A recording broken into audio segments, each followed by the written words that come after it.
Welcome to Appliance Master Live, Facebook Live I should say. I'm Bill, and joining me again is Kari. Hi, and today we're going to be continuing our tour around the kitchen and discussing household cooking appliances. We'll be talking about cooktops, ranges, and ovens. And I see joining our conversation today is one of our favorite technicians, Mike. Mike, are you out there? Here he comes. Welcome. Hello. Thank you for having me again. Yeah, welcome back. You might remember Mike from such things as cleaning your front load washing machine. Yes. That was me. Okay. One of the most common concerns and questions we get asked about is when you have a gas cooktop or range, the surface units click. When you turn them on, you'll hear clicking. I'm not going to, a really fast clicking, a tick, tick, tick, tick, tick, tick. And then when when it lights, that will go away. That's how it's supposed to work. Occasionally, people ask us that they'll continue to get the clicking after it lights, or the stovetop won't light and it just clicks and they have to light it with a match or a lighter. So some pretty basic components involved with that, and I'm going to talk about those first. Now, a photograph. Okay, this white piece here, it looks kind of like a little spark plug, is the electrode. It gets electricity from underneath that you can't see, and it will actually create like a little tiny bolt of lightning. You'll see a little arc jump to the burner head. And what that clicking that you're hearing is like miniature lightning. That is that jumping the gap, heating up the air, sparking. Okay, and it'll do that for a short period. While you have the burner knob turned on, there'll be gas coming out. So you'll be getting, you might smell gas coming out of here. And then hopefully pretty quickly, it should light within a second or two. So, but when it lights, the flame now makes contact out with this electrode, and the circuit, the electrical circuit is still there, but the current is being completed through the flame now. So you don't hear the sparking anymore.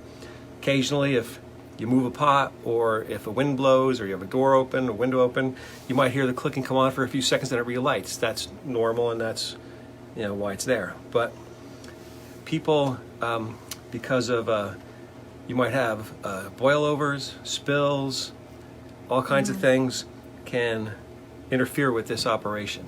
We're going to just talk about that a little bit. So if your pot boils over while you're cooking something and it gets into the burner, that would be a cause for it to continuously click? Yep. Yes. Sometimes even, well, and I'll try to demonstrate, like here. I have it also, burner head. Like somewhere on here, there are holes that igniter will line up with. Might be these two here. So, and that makes a little tiny flame and so it lights on the one hole and then it spreads around both directions.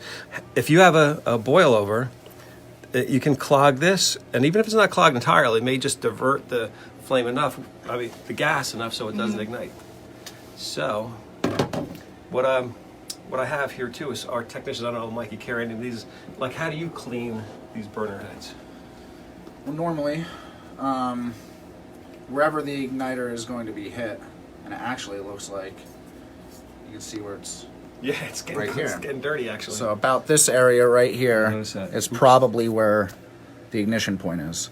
Now, normally what happens is sometimes it can get corroded, and what I normally do is I'll grab a flathead screwdriver and just kind of rough it up a little bit so we have some metal there, and I'll actually make a better spark. Or you can use those brushes. I got these from Home Depot. They're like $4 for 3. And what Mike has there is brass. They have brass, a stiff plastic, and steel. Like I would avoid using the steel because it could, especially on the igniter. But it depends on how. But typically, the brass is a softer of those. Yeah.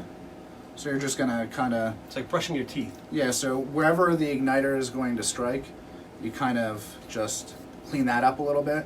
And if you have a light touch, you can kind of do it on the igniter too. Or I usually suggest, if you don't have that stuff, you can always use a little rubbing alcohol on a Q-tip just to clean the surface a little bit. these bottom 3 holes are actually starting to clog. So, I mean, sometimes you can, even if you have like a paper clip or something like that, I'd be afraid the wood would break inside. I'd be careful of that. But yeah, I mean, you're right. Safety pin, yeah. That's why you call Appliance Master, like, Yeah. because we'll be at risk if we break it further. But and these heads, I mean, you can replace these, but they're kind of expensive. So, cleaning that. Also, what happens less frequently, what happens, I noticed it on this one, it's on the other side, the picture doesn't show it, but there's like a carbon trail starting it, like it'll be like a line coming right down. And what happens is, path of least resistance is what, you know, not only me, but electricity likes. So rather than jumping the gap, the current will just flow down that path. So say, take your little toothbrush out. Don't do it while it's turned on. Oops. Don't do it while it's turned on. That's okay. And as always, if you have any concerns at all, this is what we do, 6 days a week. So, and Mike's a pro, and he would love to come clean your range. Yes, I would. Is that about any other? Can we beat this dead horse anymore? Or is that pretty thorough? So I know some other questions that we commonly get in the scheduling office are, what about uneven cooking temperatures, and if you have something in the oven, it's hotter on top than on the bottom. As far as the racks go, what could you do to remedy that? I actually came across one of these a week or so ago. The bottom, and this was on a gas unit, the bottom pan shifted and allowed too much air to come in through the bottom, and it actually heated the rear corner more than the rest of the unit. But I mean, uneven cooking, I mean, that's... What I would suspect is, like, if you cook the same thing over and over, and sometimes you notice that it's burning maybe, or it's just odd cooking. If you have a gas range, you could have slow ignition, and so when the oven heats up, the igniter turns on. Usually the gas fires, up in probably 2 minutes at the most, a minute, maybe even less.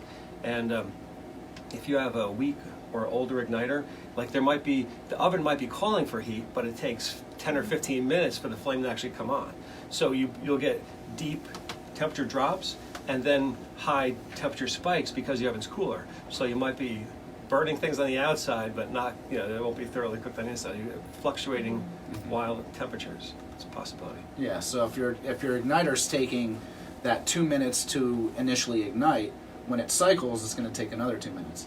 So those 2 minutes without the flame is going to drop in temperature dramatically. Yeah. I think you just mentioned on a service call recently where people hear like a how do you describe it? A puff. A puff. And Or the door blew open or something. that's an Yeah. extreme Big case. puff. In an extreme case, if the igniter doesn't ignite the gas quickly enough, you're filling your oven with gas, and when it does light, it'll be a mini explosion there. It might even pop your door open, which I mean, it's scary, but it's... and usually it happens much.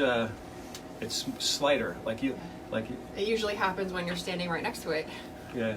If you hear something like that, you should have that checked quickly, because if that can get bad fast. So you don't want to have a fireball jumping out of your oven. No. To be avoided. And now, as far as the oven temperature goes, I know sometimes people are tempted to buy an external thermometer and put it in there and read the temperatures that are, occurring during, a heating cycle. What do you think about that? Would you recommend that, or try and avoid it? They're not very accurate, and a lot of people like to put the thermometer in the front so they can see it, and the oven's going to be cooler in the front. Yeah. So if you're going to use that, I mean, again, they're not very accurate, but if you're going to use one of them, get one of the hanging ones and stick it in the middle rack underneath where your food is going to be sitting, and that's where you're going to get a more accurate Or you can get result. one of the expensive ones that you actually put into the meat or something. Yeah, you can use one of them too, a probe or something. Yeah, because your oven is more sophisticated than the $6 thermometer you get at the supermarket. And people also, I love the people that open the door and say, look, it's like you can't be opening the door to check the temperature. Yeah. Every second it's open, you're losing those degrees. We got to mention electric ovens. Like electric ovens, where you have to worry about uneven heat. Sometimes if you look at the bake element, and you know they get orange, so sometimes if it's getting brighter spots, if it's an uneven color, you can that's starting to fail, and that could make hotter spots. There are fireworks in my oven. Yeah, that's when it's too late. When it goes bad, it's it'd be like a sparkler, a big sparkler. Anything else? What do we got? Have you encountered any unique oven heating issues recently? Well, the one I just mentioned, because the unit Yeah. was working completely fine, and it come to find out the oven was moved out to clean behind it, and I'm guessing when the oven was pushed back, it jolted the bottom panel just enough to allow too much heat to come out. You know, and one of the stranger things, like people with pets, if you have dogs, cats, whatever, try to avoid putting the pet food next to the oven. Yes. Because what we've seen, and it sounds bizarre, is that mice will take the pet food and then they burrow in the warmth insulation from of the the oven, and then if it becomes a colony in there, it gets unpleasant. Yeah, it's usually in the cooktop. Yeah. The cooktop of the range. Interesting. I was actually years ago. I actually went to a customer's house. They had a fire in their range, and there was In the a pile of kibble underneath the actual range itself, where the drawer was. There was a pile of dog food that was just burnt. And it's bad enough if it's only the dog food, but most times you find like the culprits that are stealing the food in there as Yeah. well, red-handed. As if you, yeah, it's not very. That's No, not a it's not pleasant pleasant. odor. It does. It happens. So, I guess Anything else? well, next week we'll be covering some ranges like self-cleaning, cleaning products, and we'll be looking at some of your questions that come in on Facebook for some more ideas.